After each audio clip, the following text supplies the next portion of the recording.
Je ne suis ni pasteur ni responsable d'église et je n'ai pas de chaîne YouTube. Je suis simplement un chrétien qui croit en Jésus et qui craint ce qui va se produire. Ce que je vais vous dire n'est pas facile, mais c'est nécessaire. Nous approchons de la fin du mois d'août 2026 et Dieu m'a révélé quelque chose concernant cette période qui m'a profondément bouleversée. Je n'ai rien demandé, mais après tout ce que j'ai vu et entendu, je ne peux plus me taire. Ce message s'adresse à ceux qui ont des oreilles pour entendre, à ceux qui croient encore que le Saint-Esprit parle aux siens. Tout a commencé en 2025. J'étais inquiet depuis des mois. Beaucoup annonçaient l'effondrement, la guerre, le retour du Christ. Mais les choses ne se sont pas passées ainsi. Certaines choses se sont produites, certes, mais beaucoup de prédictions ne se sont pas réalisées, et cela m'a perturbée. J'ai commencé à prier, à jeûner et à chercher davantage. Je ne voulais plus être prisonnier de vidéos et de prédictions. Je voulais entendre la voix de Dieu. J'ai commencé à me lever tous les jours à 4 heures du matin. J'allais dans mon coin, je lisais la parole, je pleurais et je demandais « Seigneur, qu'est-ce que la vérité ? Qu'est-ce que le mensonge ? Que veux-tu que nous sachions ?»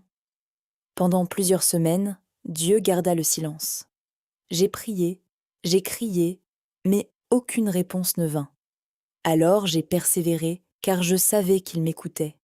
J'ai dit, ce n'est pas seulement pour moi, c'est pour mes enfants, c'est pour ceux qui ont confiance en moi. Je ne veux pas être pris au dépourvu.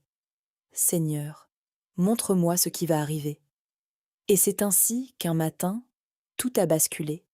L'atmosphère est devenue pesante. Je ne sentais plus mon corps.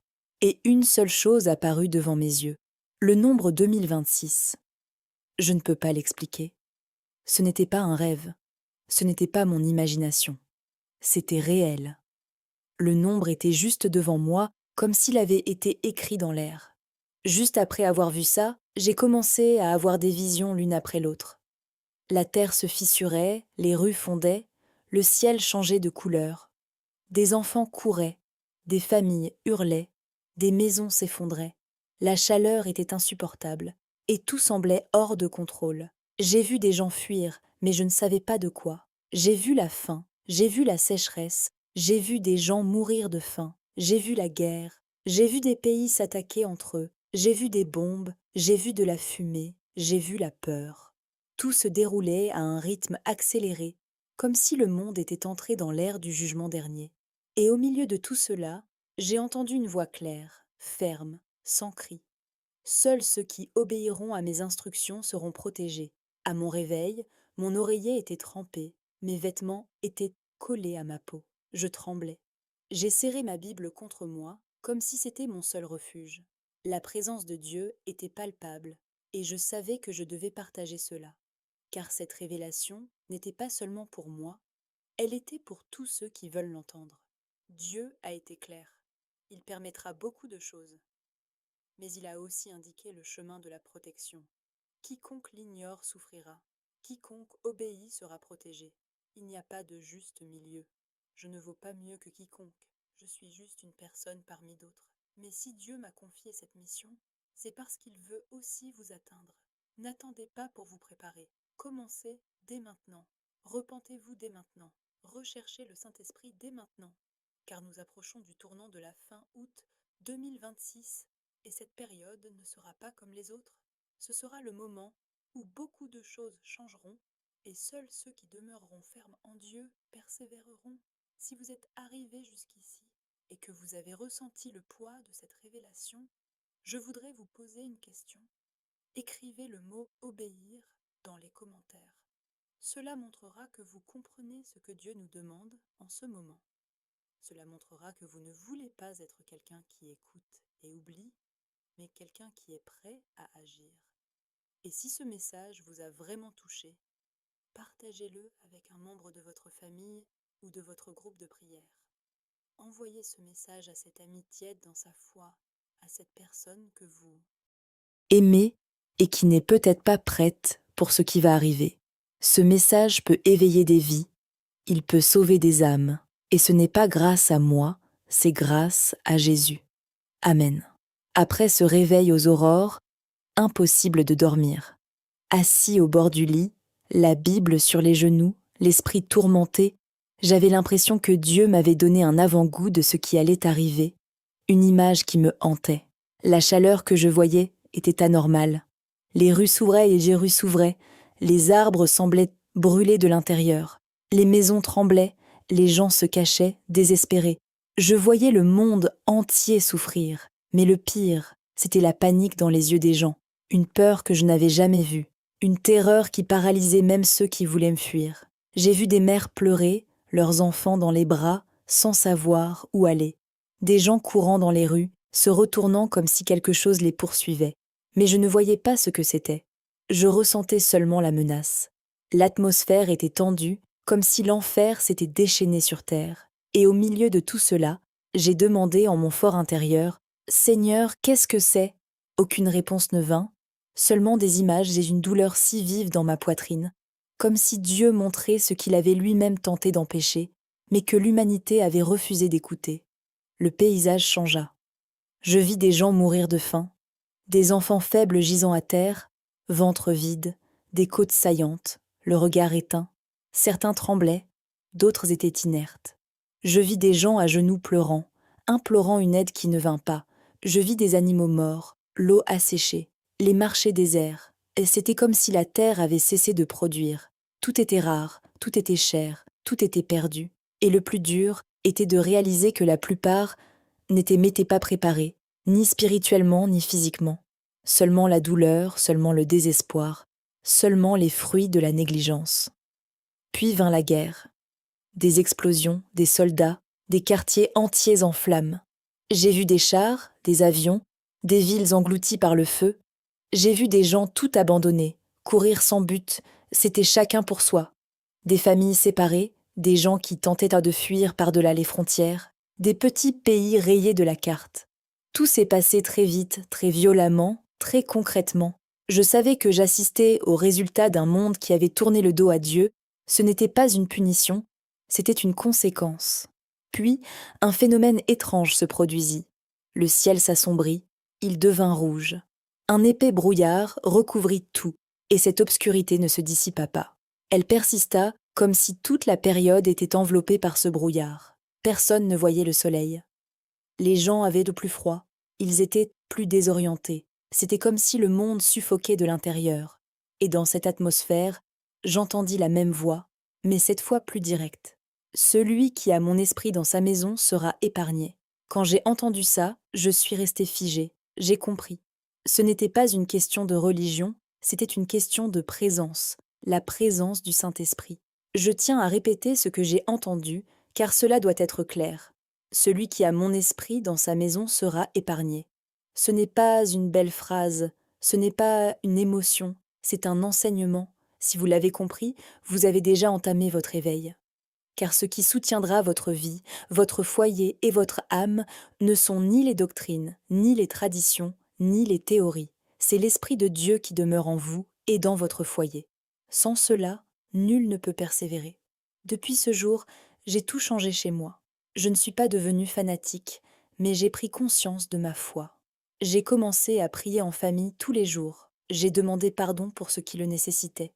Je me suis débarrassée de tout ce qui n'était pas en accord avec la présence de Dieu. J'ai changé mes habitudes, ce que je regarde, ce que j'écoute, et même ma façon de traiter les autres. Et je ne dis pas cela pour me mettre en avant, mais parce que c'est le seul moyen de rester debout. Ceux qui font semblant de ne pas entendre souffriront. Ceux qui écoutent et obéissent vivront. Retenez bien ces paroles. Et si vous vous demandez maintenant, de quoi ai-je besoin chez moi? Alors, écoutez attentivement. Je ne suis pas là pour vendre quoi que ce soit ni pour susciter la peur. Mais Dieu m'a montré que chaque foyer devrait avoir 3 choses visibles, en plus de l'obéissance et du repentir sincère. Premièrement, une Bible ouverte et visible comme signe que la parole y demeure. Deuxièmement, de l'huile sur un espace séparé et consacré pour oindre les chambres, les enfants, l'entrée de la maison.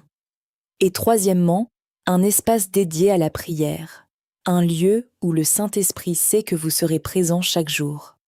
Ces objets sont impuissants seuls. Ce ne sont pas des amulettes. Leur utilisation religieuse ne sauvera personne.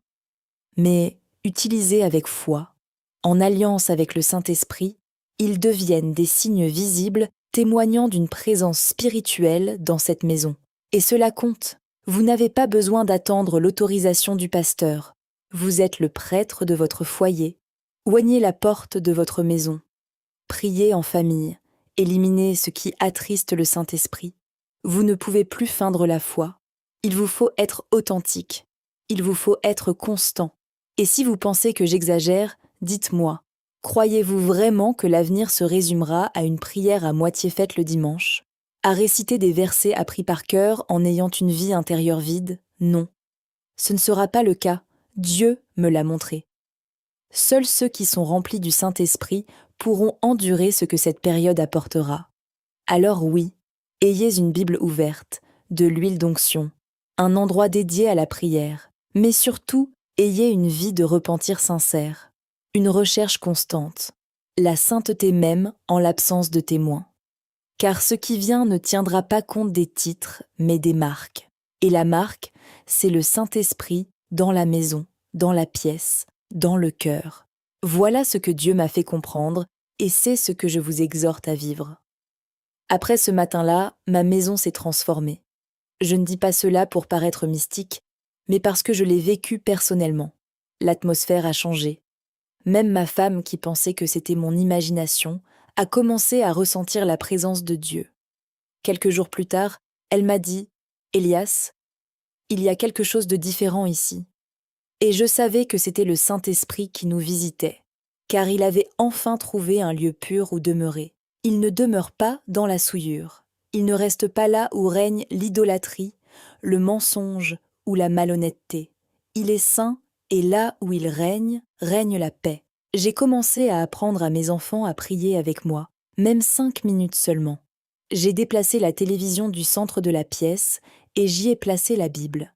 Je suis allée à la porte et je l'ai ointe d'huile. J'ai touché chaque mur de la maison et j'ai dit « Seigneur, cette maison est à toi. Je ne veux pas seulement te rendre visite. Je veux que tu y habites. » Ce n'était pas un rituel, c'était une décision. Une décision née de ce que j'avais vu. Car après cette vision, j'ai compris que la fin août 2026 ne pardonnerait pas à ceux qui jouent avec Dieu. Elle frapperait ceux qui vivent dans les apparences, mais elle épargnerait aussi ceux qui ont pris le message au sérieux. Une nuit, je me suis réveillée avec une sensation étrange. Ce n'était pas une vision, c'était bien réel. Je me suis levée et j'ai vu la porte du salon entr'ouverte, même si je l'avais verrouillée. J'ai voulu la fermer, et en touchant la poignée, j'ai senti un frisson me parcourir le bras. Non pas de peur, mais d'alerte, comme si Dieu me disait « Sois plus vigilant, protège ta maison ». Aussitôt, je suis allée dans ma chambre, je me suis agenouillée et j'ai commencé à prier à voix haute. Ce n'était ni beau ni théologique, c'était une prière simple, désespérée. Et là, j'ai compris autre chose. Celui qui se tait sera envahi. Le monde regorge de croyants silencieux. Ils ont la Bible sur leur téléphone, mais la prière est absente de leur foyer. Ils connaissent des versets par cœur, mais leur relation avec Dieu est inexistante. C'est pourquoi ils sont fragiles. C'est pourquoi le moindre vent les terrasse. Le Saint-Esprit n'est pas un accessoire. Il est un bouclier, il est une alarme. Il est la voix qui nous avertit avant que le drame ne survienne. En vous connectant à lui, vous commencez à voir plus tôt, à ressentir plus tôt, à réagir plus tôt. C'est pourquoi il est là. Seule chose que Dieu nous demande de préserver avant tout, sa présence dynamique et active au sein du foyer. Si vous me demandez maintenant, qu'as-tu ressenti d'autre après la vision? Je vous répondrai honnêtement. J'ai ressenti un sentiment d'urgence. J'ai senti que le temps était compté. Il n'y aurait pas d'autre chance. Il n'y aurait plus de période d'avertissement. C'était la dernière. Et ce qui suivra sera une conséquence. Dieu est juste, mais il ne joue pas avec les sentiments. Il aime, mais il juge aussi. Il avertit, puis il agit. Et il nous avertit maintenant. Préparez-vous maintenant, sinon il sera trop tard. Peu importe votre position, votre ministère ou votre connaissance de la Bible. Sans une véritable repentance et la présence du Saint-Esprit dans votre foyer, ce qui vient ébranlera vos fondements. Je sais que ces mots sont durs. Je sais que beaucoup riront d'autres douteront. Ma mission est d'agir, et j'agis avec crainte, non avec colère, avec douleur, non avec fierté. Car moi aussi, j'ai dû changer des choses que je ne soupçonnais même pas d'être mauvaises. Mais j'ai compris qu'on ne peut pas cacher les choses et espérer être béni en même temps. Soit on fait le ménage, soit on reste vulnérable. Et la fin août 2026 ne vous demandera pas si vous êtes prêt. Elle arrivera. Et quand elle arrivera, on verra clairement qui s'y était préparé et qui avait ignoré. Certaines personnes m'ont demandé si Dieu avait révélé précisément ce qui se passerait dans les mois à venir. Et oui, une partie de la vision montrait des événements séparés par période. J'ai vu la terre trembler. J'ai vu la crise financière s'aggraver. À un autre moment, j'ai vu des pénuries alimentaires et du rationnement. J'ai vu des gens contraints de choisir entre manger et obéir. J'ai vu la foi mise à l'épreuve de façon concrète. Rien de symbolique. Des gens perdèrent leur emploi pour avoir refusé de se soumettre. Des familles étaient déchirées. Des pasteurs étaient désemparés. Des églises fermèrent leurs portes dans certaines régions. Et le plus choquant, j'ai entendu de nombreux responsables affirmer « ce n'est qu'une phase, Dieu y remédiera ». Mais au fond de moi, je savais, ce n'était pas une passade, c'était une sélection. J'ai aussi vu quelque chose qui m'a beaucoup effrayée. De nombreux chrétiens renonçaient à leur foi, non pas à cause de la persécution, mais par commodité. Ce n'était pas une menace, c'était un choix. Des gens qui se croyaient inébranlables abandonnaient la vérité pour le confort. Ils acceptaient des alliances étranges, ils restaient silencieux face au mal pour préserver leur emploi, leur statut, leur sécurité. Et Dieu m'a parlé, cela ne m'appartient pas. Car celui qui m'aime m'obéit même au milieu du feu. Ces mots m'ont déchiré. J'ai compris que le plus grand danger n'est pas le chaos extérieur, c'est la trahison spirituelle intérieure. Par conséquent, si vous souhaitez un foyer sûr, commencez par rompre les pactes que vous avez conclus avec le monde. Il est inutile de prier pour être protégé si vous persistez dans le péché. Il est inutile de purifier les murs si votre cœur est souillé. Vous devez vous couper du monde. Vous devez confesser vos fautes. Vous devez changer. Dieu s'intéresse davantage à ce qui se passe dans la chambre à coucher qu'à ce qui se passe en chair. Il s'intéresse davantage à votre comportement à la maison qu'à vos paroles à l'église. Votre foyer ne sera marqué par la présence de Dieu que si la vérité, le repentir et l'obéissance y règnent.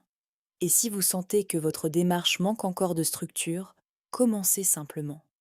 Demandez l'aide du Saint-Esprit. Il vous guidera. Il n'est pas nécessaire que ce soit parfait, mais il est essentiel que ce soit authentique.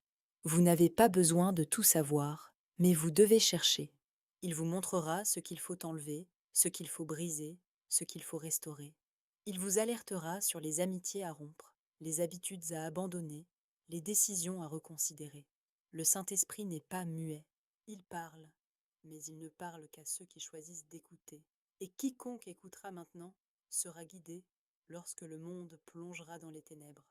Enfin, je vous laisse avec quelque chose que Dieu a profondément mis dans mon cœur. Chaque foyer devrait être un autel. Il n'est pas nécessaire que soit grandiose, mais il faut que ce soit quotidien. Choisissez un lieu, un moment, un engagement. Arrêtez tout et parlez à Dieu, en famille, même si ce n'est que 10 minutes. Sa présence ne se manifeste pas sans constance et la délivrance que beaucoup implorent en dépendra. Ce qui arrive sera difficile, mais celui qui est au centre de la volonté de Dieu ne sera pas détruit. Pleurera-t-il? Oui. Le ressentira-t-il? Oui. Mais il restera debout. Après avoir partagé cette vision avec quelques frères proches, 2 d'entre eux sont venus me voir, les larmes aux yeux. L'un d'eux m'a dit « Elias, j'ai ressenti la même chose que toi, mais je n'avais pas le courage d'en parler. » L'autre m'a confié que depuis des mois, Dieu l'appelait à se sanctifier, mais qu'il avait toujours repoussé cet appel. Cela m'a montré que le Saint-Esprit parle à plusieurs personnes en même temps. Il ne se contente pas de me le révéler. Il suscite des gens en divers lieux, des gens ordinaires sans gloire, mais dotés d'une sensibilité spirituelle.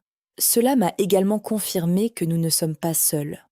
Nous pouvons sembler peu nombreux, mais Dieu à son reste. Il y a des mères intercesseuses qui prient à l'aube. Il y a des jeunes qui ont renoncé au péché pour vivre près de Dieu. Il y a des couples qui ont annulé voyages et fêtes pour jeûner. Et même si les médias ne le montrent pas, même si les grandes chaînes n'en parlent pas, Dieu scelle ses foyers par son esprit. Il marque ceux qu'il aime. Il rassemble ses enfants, comme il l'a fait avec Noé avant le déluge. Celui qui se trouve à l'intérieur de l'arche de l'obéissance vivra. Beaucoup attendent un signe décisif pour se convertir. Mais ce signe est déjà là. Il se fait attendre depuis des années, et ceux qui ne l'ont pas encore compris ne le comprendront peut-être jamais. C'est pourquoi je n'attends plus. J'agis, je prie, je fais le ménage. Je prends mes distances avec ce qui me retient, et j'apprends à ma famille à faire de même. Car quand tout s'obscurcit dehors, je veux que ma maison soit un lieu de lumière. Je veux que la gloire de Dieu y soit présente. Cette présence ne s'acquiert qu'au prix du sacrifice. Il n'y a pas de raccourci, il n'y a pas de négociation. L'un des hommes qui a entendu ma vision m'a dit qu'il avait commencé à aménager une pièce chez lui dédiée à la prière. Il a enlevé la télévision, installé une chaise, une petite table, une Bible et un verre d'huile d'olive. J'ai pleuré quand il m'a envoyé la photo. Non pas à cause de la décoration, mais parce que j'ai compris. Quelqu'un a entendu le message, quelqu'un a agi. Et c'est tout ce que Dieu désire, que nous réagissions, que nous prenions cela au sérieux, que nous préparions l'autel même sans applaudissements, même sans reconnaissance, car c'est dans le secret que naît la délivrance. Si vous avez écouté tout ce qui a été dit jusqu'ici, je vous demande, n'ignorez pas l'avertissement. Ne doutez pas simplement parce que tout semble encore normal. L'Égypte aussi était normale, avant les plaies. Sodome paraissait prospère avant l'incendie. Le monde continuera de sourire jusqu'au moment fatidique. Mais ceux qui ont été avertis n'ont plus d'excuses. Dieu donne le temps de s'adapter, de se corriger, de se purifier. Ce temps est maintenant, car la fin août 2026 est déjà là, et quand ce tournant sera passé, il sera trop tard pour réagir. Il ne restera plus qu'à subir les conséquences. Je continuerai à parler même si personne n'écoute, car mon engagement est envers ceux qui désirent le salut. Et si vous voulez en faire partie, levez-vous maintenant, rejetez ce qui attriste le Saint-Esprit.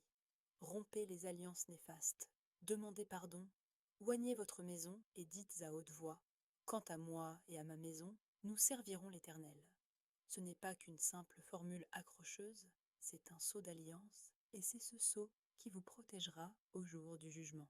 Amen. Après avoir commencé à raconter cette vision, j'ai remarqué quelque chose d'étrange. Certains frères ont réagi avec humilité, d'autres avec moquerie. Certains m'ont traité d'exagérateur, d'autres ont dit que j'essayais d'effrayer les gens. J'ai écouté tout cela en silence, mais intérieurement le Saint-Esprit me parlait. Tout le monde ne veut pas écouter, Elias. Seuls ceux qui ont soif comprendront, et cela m'a frappé, car ce n'est pas la quantité de personnes qui écoutent qui compte, mais la qualité de leur obéissance. Dieu ne cherche pas un public, il cherche des enfants éveillés. J'ai compris que cette révélation n'a pas été faite pour tout le monde. Ce message a été conçu pour ceux qui restent sensibles, pour ceux qui craignent encore la parole, pour ceux qui accordent encore de l'importance à la voix du Saint-Esprit. Le problème, c'est que beaucoup, aujourd'hui, n'écoutent plus l'Esprit. Ils recherchent la nouveauté, le spectacle, les miracles, mais ils rejettent la repentance. Et sans repentance, point de présence. Et sans présence, ce qui vient sera une saison de destruction dans les foyers comme autour de nous. Je ne dis pas cela pour semer la peur, mais parce que je l'ai vu, entendu et ressenti. Vous pouvez continuer à vivre comme si de rien n'était, mais ce qui arrivera, arrivera. Et quand cela se produira, il sera inutile de fuir. Ce sera comme une vague. Elle emportera tout ce qui est fragile. C'est pourquoi je suis ici à répéter, à supplier, à implorer que vous vous leviez maintenant, que vous commenciez maintenant, que vous purifiez votre vie maintenant. Car la présence du Saint-Esprit ne vit pas dans un temple immonde. Et ce temple, c'est vous, c'est votre foyer, c'est votre mariage, c'est votre routine. Tout doit être en ordre. Sinon l'ennemi trouvera une porte ouverte. Il y a eu un moment dans la vision que je n'avais pas encore partagé, et maintenant je sens que le moment est venu. C'était rapide, mais cela m'a bouleversée. J'ai vu une grande église pleine de monde avec une scène moderne, un son parfait, de magnifiques lumières. Mais en regardant de plus près, j'ai vu que l'autel était vide. Il n'y avait aucune présence, seulement un spectacle. Et le Saint-Esprit m'a dit « Ils ont chassé ma gloire par le divertissement. » Cela m'a déchiré. J'ai compris qu'en 2026, de nombreuses églises seront belles de l'extérieur, mais abandonnées de Dieu. C'est pourquoi il appelle les familles. Car lorsque le système religieux s'effondrera, c'est au sein même du foyer que les fidèles résisteront. Ce sera dans le salon, dans la chambre, dans la cuisine. La Bible ouverte, à genoux, dans une louange sincère. La résistance du peuple de Dieu commencera dans les foyers. C'est pourquoi Dieu nous dit de préparer maintenant notre environnement, car le temps des structures est révolu. Place à l'essentiel. Et celui qui manquera d'essentiel tombera, s'égarera, reniera sa foi face à la pression à venir. Alors, si vous attendez encore qu'on vous pousse à agir, réveillez-vous. Le temps de l'avertissement touche à sa fin. C'est votre chance, votre fenêtre pour la repentance. Et je ne parle pas d'émotion, je parle de salut. Résisterez-vous à ce qui arrive? Endurerez-vous les pertes, la pression, le silence, la persécution? Seulement si vous avez le Saint-Esprit, seulement s'il demeure en vous. Voilà la clé. Et cette clé vous est offerte maintenant. Beaucoup de gens me demandent « Que signifie exactement avoir le Saint-Esprit qui habite chez soi ?» Et je réponds sincèrement. Il ne s'agit pas d'écouter de la musique de louange toute la journée. Il ne s'agit pas d'avoir la Bible ouverte au psaume 91. Il s'agit d'une communion constante. Le Saint-Esprit n'entre pas dans un lieu où il n'est visité qu'occasionnellement. Il entre là où on le désire, là où on le consulte, là où il règne. Et cela commence par des choses simples, mais profondes. La repentance, la confession, la vérité, la prière. Voulez-vous savoir si le Saint-Esprit habite dans votre foyer? Demandez-vous, y a-t-il un péché caché? Des choses que personne ne voit mais que Dieu voit? Des secrets à révéler? Des pratiques que vous avez normalisées mais qui attristent la présence de Dieu? Si la réponse est oui, il est encore temps.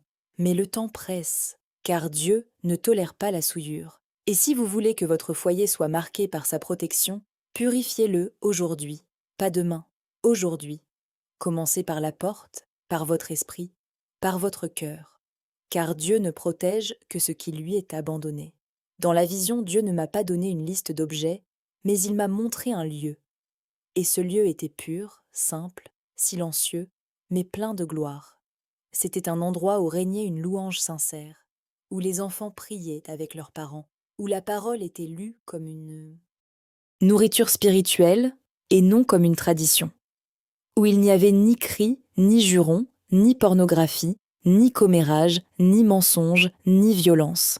C'était une maison ordinaire, mais l'atmosphère était différente, et il m'a dit « Ici, je peux demeurer ».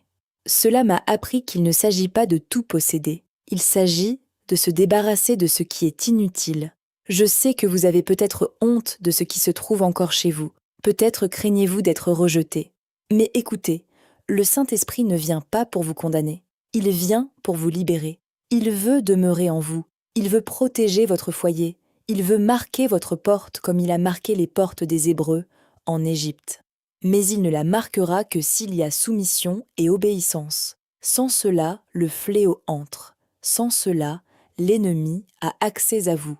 Et la fin août 2026 révélera qui est protégé et qui est exposé. Ce n'est pas un temps de célébration, mais un temps de repentance. Non pas une repentance pendant le culte du dimanche, mais une repentance au quotidien, au téléphone, dans vos conversations, dans vos décisions. Le Saint-Esprit ne désire pas une simple visite. Il désire régner. Si vous souhaitez que votre maison soit délivrée, dites-le lui aujourd'hui. Invoquez-le, confessez vos péchés, versez des larmes et engagez-vous, car il viendra. Et lorsqu'il viendra, votre maison sera marquée et personne ne pourra effacer cette marque. Et c'est cette marque qui vous permettra de tenir bon au jour du désastre. La protection ne réside pas dans les objets, mais dans la présence. L'huile est utile. Une Bible bien visible est utile. Un espace pour la prière est utile, mais rien ne remplace la présence. Et cette présence dépend de votre attitude. Alors, commencez dès maintenant. Même si personne dans votre foyer ne croit, même s'il se moque de vous, commencez seul. La présence qui habite en une seule personne peut rayonner sur tous. Ce sera votre victoire. Quand tout sera plongé dans les ténèbres, votre maison brillera de lumière, car la présence sera là à l'intérieur, tel un bouclier invisible. Et rien ne pourra atteindre le lieu où Dieu demeure véritablement. À la fin de cette vision, après tout ce que j'avais vu, la chaleur, la faim, la guerre, les ténèbres, quelque chose se produisit qui me laissa paralysée. Un silence absolu s'installa. C'était comme si le monde s'était éteint. Plus rien ne bougeait, aucun bruit, aucun cri, pas un souffle. C'est à ce moment précis que j'ai entendu la voix de la révélation la plus claire et la plus forte. Une voix ferme, mais pleine de compassion. Et elle a dit, « Maintenant, dis à tous, celui qui m'obéit vivra, celui qui ne m'écoutera pas tombera. » À ce moment-là, je n'avais aucun doute. C'était Dieu qui parlait et ce n'était pas une menace. C'était un avertissement plein d'amour. Un dernier appel, une ultime alerte, comme un père qui crie avant que son enfant ne tombe dans un trou. Dieu ne veut voir personne périr, mais il est juste et il a déjà trop parlé. Il nous donne une chance maintenant, mais la fin août 2026 sera un tournant et quiconque n'aura pas pris position d'ici là sera emporté par le courant. Peu importe sa connaissance de la Bible, peu importe ses sermons. Ce qui compte, c'est vivez-vous ce que vous prêchez, mettez-vous en pratique ce dont vous parlez dans vos chansons, êtes-vous préparé ou avez-vous simplement mémorisé des versets? À genoux dans ma chambre, j'ai pleuré car j'ai compris que ce message était un don et une responsabilité. J'aurais pu le garder pour moi. Mais Dieu a dit, parle, et celui qui a des oreilles entendra. Alors me voici, avec toute ma faiblesse, mais avec le courage qu'il m'a donné, transmettant tout ce que j'ai vu, tout ce que j'ai ressenti, tout ce que j'ai compris. Car même si personne ne le croit, je sais que le Saint-Esprit confirmera cette parole dans les cœurs sincères. Il témoignera avec le feu de ce qui est vrai. Et vous qui avez lu jusqu'ici, qui avez suivi chaque partie de ce témoignage, je vous le demande, ne laissez pas cela mourir en vous. Ne prenez pas cela pour une simple histoire. C'est un enseignement divin. C'est la survie, c'est la préparation, c'est l'appel. Et si vous attendez encore un autre signe, il est peut-être trop tard. Voici le signe, voici le moment, voici l'avertissement. Le choix vous appartient. Vous pouvez écouter, obéir et être protégé, ou l'ignorer et en subir les conséquences. Mais sachez ceci, Dieu a déjà parlé. Maintenant, c'est à vous de jouer. Je reste ici au Portugal, dans ma modeste maison avec ma famille, accomplissant ce qu'il m'a commandé. Je ne suis pas plus important que quiconque, mais j'ai été choisi pour transmettre ce message et je le fais avec respect. Je ne recherche pas les applaudissements. Je veux seulement obéir. Et si ce message vous est parvenu, c'est parce que Dieu vous aime, parce qu'il veut que vous viviez. Il veut que vous résistiez. Il veut que vous soyez une lumière au milieu des ténèbres qui s'annoncent. Et cette lumière ne viendra que si le Saint-Esprit est présent dans votre foyer et dans votre vie. Amen.